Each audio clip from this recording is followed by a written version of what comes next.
Hey Fit Fam, it is Coach Raf from Team Flex. Today we're going to break down 2024 and 2023 Olympia. Look at some of our competitors here, actually, Lauralie and Ashley, and we're going to go ahead and look at them compared from Olympia former last year, 2023 to 2024 Olympia. Big changes in the placings. Obviously, Lauralie has come on from 4th last year to now win, and Ashley, she's moved up into 2nd for a very close battle between her and Lauralie for that Olympia win. So let's take a look at our two competitors here and kind of cover the bases, talk about criteria, why the placings may have landed the way they did, and what it means for you as a bikini competitor out there trying to do your best on stage. And that's what I do on this channel 24/7, so subscribe if you're new here. All right, let's get down to it. So we have Lauralie on the screen. She's our current reigning bikini champion. She came, she conquered, she won. It's been something I've talked about a lot on this channel through the journey, and a lot of people honestly have expected the day that Lauralie would come and win, and it has finally come. So this is her last year, 2023. Okay, she took 4th place last year, and she moved all the way up now into 1st place at this point. And there's some very blatant differences and big changes in her physique here, right? Like when we covered Lauralie last year at Olympia, there was definitely some imbalances, very heavy in the glute. She looks very soft overall, kind of much softer in her conditioning. She's got a lot of upper body muscle, and it was hard to say she was super symmetrical from this front. Well, she totally revamped her look and really brought in a very symmetrical physique for this year's Olympia. So, she's got the good shoulder shape here. The judges want to see. They do want to see that you have this muscle up top. However, not too much. And, 2023, this is too much in my opinion. This looks like too much. Her shoulders kind of distract you from the look. So you want to show judges, yeah, I train shoulders. I got shoulders. I mean, this bikini division, we're not just, walking around without shoulders, but we do want to make sure that, you don't overdo it to the point where it can take too much, because then you start to look like, you could go up in classes, so on and so forth, figure, whatever. Obviously great taper for Lauralie. She has that pretty much both years. She always gets the waist really dialed in, but we'll see that here a little bit, more narrow in 2024. So really kind of tightened up the waist a bit here too, brought in the look, even tweaked the posing, I would say, some to really make sure that the waist appears very small. And in bikini, we're always looking for the best hourglass, right? So, whoever's going to be the most symmetrical, up, down, left, right, everywhere there, and create that hourglass shape is going to be the winner, and that happens at all events. So if it's going to be your first comp, you're trying to get a pro card, whatever, this is how you will win, is by bringing your best hourglass shape. So really good look there. Lauralie in 2023's Olympia, right, taking 4th, very glute dominant, very glute heavy, okay? So it looks just almost distracting. It's out of order. It doesn't seem right. Her shoulders were upsized, so it worked. It was still symmetrical, but overall, just not really the look judges are going for, right? They don't want this super muscled look, this super kind of, she was much softer in her lower body this year also, right? Like we're not seeing a lot of the same lines that we're seeing over here, and her legs just look heavier. So this is a heavier look, softer look, more muscle, but a softer look. And that's not really where judges want to go either. Obviously, we know bikini conditioning, leanness, if you will, is the softest of the women's divisions, but it's still very reminiscent of making sure that you have good, separation of muscles. So we'll see that in the delts and in the abs here, the obliques, the side glute kind of line, the quads. We see a lot more of that in 2024, so definitely brought in a leaner look.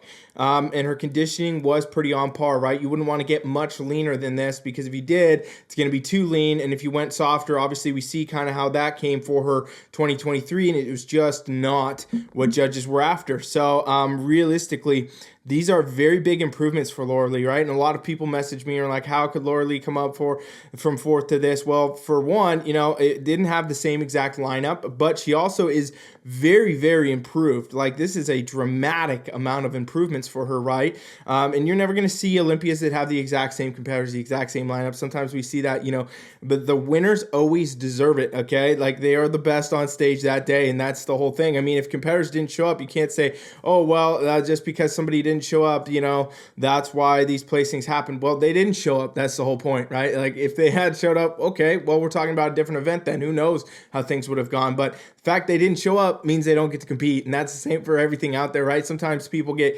angry. They do a regional event in the NPC or something, and it's a smaller show, and their class doesn't have 10 people in it. It's only got, you know, 3, 5, whatever people, and they feel like somehow their, you know, placing doesn't matter as much. Well, realistically, that's 100% wrong, right? Because that means that however many people failed to even show up to your competition, they failed to even show up, yet you're the one that did. So that's, again, you know, this sport is not just about the factor of who brings the best, you know, every single time. It's also about, does the best show up? Do they even show up? And if you show up, right, you are going to do well if you've done your work and you've done what you should be doing.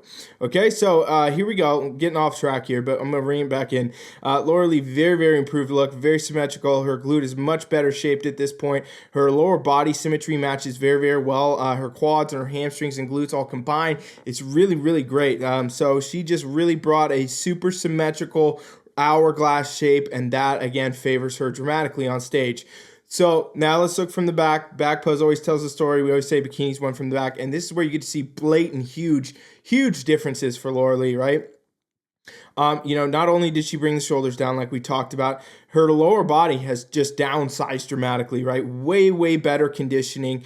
Over here in 2023, you know, this looks like a lot of glute size, a lot of dominance here, you know, a lot of shape in the quads and the hamstrings. Everything is there. It's a lot of muscle, but also very soft, okay? So she still pulls off the separations and the tie-in and so on and so forth here because of just the amount of muscle she has, but again, so much different of conditioning for her. And, you know, we talked about that imbalance that I mentioned in previous videos, right? It kind of looked like her tie-in was a bit uneven in a lot of ways, where maybe one wasn't coming down as far, you know, so on and so forth. So could have been an imbalance, could have been angles, could have been whatever, but it is something I've noticed looking at her physique prior. That's corrected. We look over here, 2024, that is not the same case, right? Much more even in her tie-ins at this point, as far as like length goes, insertion goes, development goes. Her glute shape is entirely different, right? It's still all there, but it's dramatically downsized. So it's very shapely upper glute, overall glute shape, and it matches her quads and her hamstrings very well. There isn't a single muscle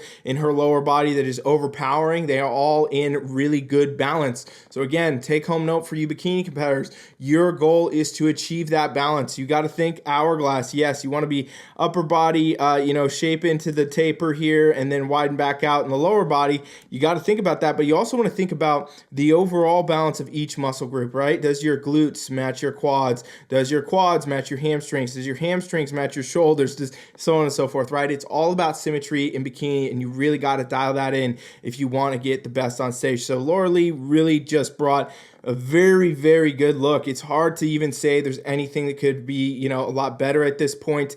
Maybe adding a little bit more depth to the muscle at this point, but still, you know, really dialed in, really solid look for her, and far improved. That's another factor that a lot of people don't consider. You know, when judges are looking at the same athletes all the time, such as Lauralie or, you know, Ashley or anybody in our top callouts, Maureen, so on and so forth, these Olympia champions, you know, they give them feedback and then they got to go home and apply that feedback and come back. If you don't do that, right, you're not going to place as good because you haven't applied the feedback. You haven't gotten better in a sense, right? So a lot of times the athletes that improve the most, which we'll see, and, you know, obviously bikini, I mean, Lauralie's the most improved bikini out of this year's Olympia, no doubt. And, you know, we saw that with wellness. Issa definitely improved more than Francielli. And, you know, realistically, the most improved athlete is going to do better on stage as well. And that's going to be the same for all of you at your local regional events, even if it's, you know, your second, third show or whatever. If you go home with feedback and you apply it and you come back better, you're going to place better. That's just how it works, because you're actually getting more true to the criteria, so to speak, right? And judges create this criteria. The NPC and the IFBB create this criteria. They create the look by the athletes and how they go, and that trickles down everywhere. But the athletes that are going to take that feedback and go and apply it are going to be the ones that are going to place better and better and so on.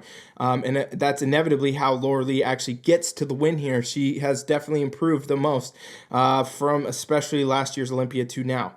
Now I want to look at Ashley, okay? So Ashley, will look over here at Again, 2023 over here on the left side, and we got 2024 over here on the right. So Ashley, you know, very, very consistent athlete, most winning bikini pro, super great physique, great representation of the criteria. I don't see a lot of improvement from Olympia, you know, prior to Olympia now. And that's, again, because she's just so consistent. She's so dialed all the time. She doesn't really show up, you know, to the point where, oh, wow, she needs a lot of different conditioning. She needs a lot of different this and that. I mean, last year, I mean, I would say her shoulders did look a little bit more dominant. I think she brought that down a bit. I always kind of get that with Ashley a little bit. When I look at her physique, I could see how her shoulders could come, you know, in certain poses, maybe a little bit too much.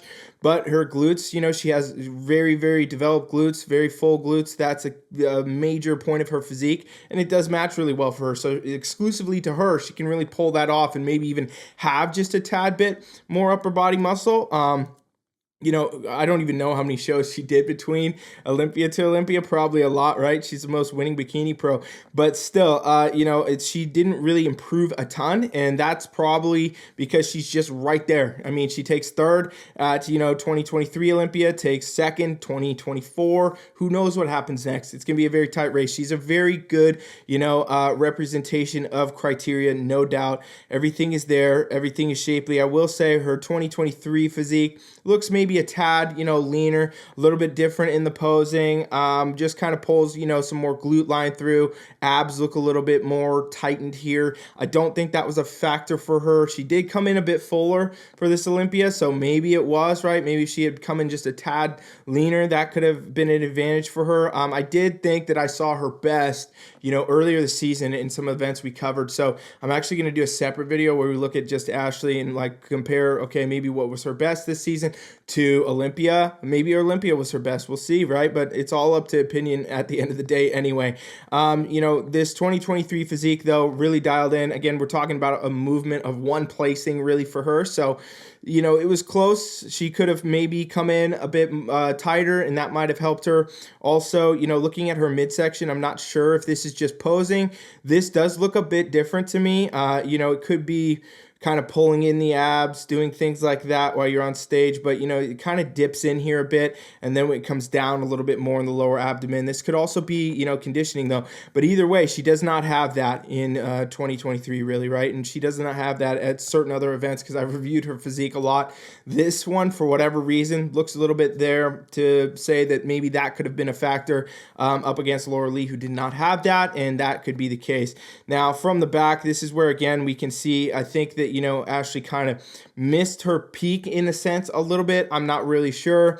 But 2023 Ashley's physique, very, very dialed in. Really good look from the back. You know, it's hard to say much could be better about this. She's got a lot of good glute shape, good pop from the upper glute. Tie-ins are right there. Good balance between the quads and the hamstrings. This is a very good look for her from the back. 2023, very, very dialed. 2024 looks a little bit different to me, though. I look at this and, you know, it just seems to be a little bit of a softer look in some ways, not as much pop coming from the glutes. You know, her upper glute is there, but, you know, the tie-in just not really coming through as much. Shape's all there, size all there, just not as much pop, not as much effect, and that could be a combo of the conditioning being a bit different and also just a very kind of, you know, depleted look in a way. It's been a long, long season for her. She competes a lot. She does very, very well as she does it. But, you know, when you're constantly doing so many competitions, you're going to deal with variables of that, right? Like you can't always necessarily just push your body into a certain way. And I mean, fortunately for her, she stays top 5 in this division all the time, no matter what. So that really doesn't matter too much. But, you know, for her, maybe coming to try to win Olympia, it might be something that she considers taking more time to, you know, let her body rest, recover. I don't know. That's all, you know, my speculation, guys. Obviously, she does what she does. But the point of the matter is, I think that her physique 2023, you know, was a bit stronger in the sense of where criteria headed now to, you know, this kind of Lauralie look at this point versus where, again, she landed for second this year. I think that if she had brought that, actually, a little bit more of that fuller, leaner look, you know, more pop from the glutes, that could have been very contesting for Lauralie at that point. But that's not really what we're looking at this year. That's where she's at. That's where it was. Still great representation of criteria. The take-home point is to really create your best hourglass shape. I mean, we're seeing that across the board. Bikini gets more and more true to that every time we go. I mean, criteria doesn't change, but athletes get better, and that's what we continue to see, athletes getting better and better, and that's how Lauralie comes and takes a win. She's great representation, so is Ashley, but really wanted to highlight these differences from 2023 to 2024, and that brings me to where will 2025 go at this point, right? I can't even say it anymore. I've been saying it so many times in this video, but it's a very exciting time for bikini division, and if you are out there trying to do your best on any stage, first competition, trying to get a pro card, already a pro, find a way to bring your best hourglass, and also don't sleep on the condition. A lot of athletes can do that, right? They're like, okay, I got a ton of muscle, I feel great, but you're not bringing your condition right, and that makes a big difference. The best bikini physique is the one that fits your frame best, fits your individuality best, and you got to know your strong points, your weak points, points you got to improve, and the ones you want to, kind of keep under wraps from judges and your posing and everything else, your kind of weaker points, if you will. And then you want to be able to go to stage, knowing that you can improve that and continue to improve that and take feedback and go back, get better. And that's how you can keep climbing the ranks, get to the pro card and all of that. All right. So hopefully this video made sense and was helpful, gave you some insight. If you enjoyed it, hit the subscribe button, comment down below. Do you think that the placings were accurate? Do you like Lauralie's physique? Do you like Ashley's physique better in 2023 or 2024? Let me know in the comments below. And thanks for watching. Coach Rye is out.